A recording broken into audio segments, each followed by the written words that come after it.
Take over, Elijah. Take over. একজন যুক্তরাষ্ট্রের president Donald Trump, অন্যজন বিশ্বের শীর্ষ ধনী ইলন মাস্ক। বন্ধুত্বের সম্পর্ক দুজনের। বছরের পর বছর ধরে দুজনের বন্ধুত্বে উত্থান পতন দেখেছে বিশ্ব।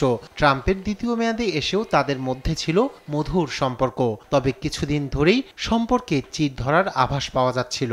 গেল বৃহস্পতিবার সম্পর্কের সেই টানাপোড়েন ছাড়িয়েছে মাত্রা।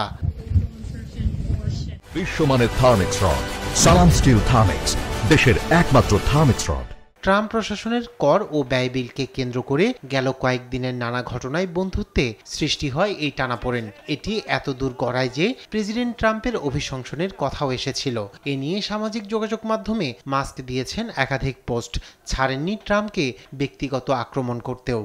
USAID is really corrupt. এদিকে ট্রাম্প সামাজিক যোগাযোগ মাধ্যম সোশ্যাল ট্রুথে দাবি করেন মাস্ককে হোয়াইট হাউস ছাড়তে বলেছেন তিনি। সেই সঙ্গে বিলিয়নিয়র কোম্পানিগুলোকে দেওয়া সরকারি ভর্তুকি ও চুক্তিগুলো কাটছাঁট করার পরামর্শও তার। এদিকে ট্রাম্প ও মাস্কের বন্ধুত্বের টানাপোড়েন কি হতে পারে সেটিও এখন স্পষ্ট নয়। রিপাবলিকানদের মধ্যে জনপ্রিয় হয়ে ওঠেন মাস্ক, তবে উদ্ভূত পরিস্থিতিতে ট্রাম্পের অনুগতদের কাছে হচ্ছেন বিরাগভাজন, আর আগেই গ্রহণযোগ্যতা হারান ডেমোক্র্যাটদের কাছে। অন্যদিকে পাল্টা পদক্ষেপ নিতে পারেন মাস্ক। সেই সঙ্গে মার্কিন সিনেটে ট্রাম্পের সই করা কর ও ব্যয় বিল আটকে দিতে আর্থিক খাতের রক্ষণশীল আইন প্রণেতাদের সঙ্গে জোট বাঁধতে পারেন বিশ্বের শীর্ষ এ ধনকুবের। রায়হান কবির শুভ্র, নিউজ ডেস্ক, দেশ টিভি।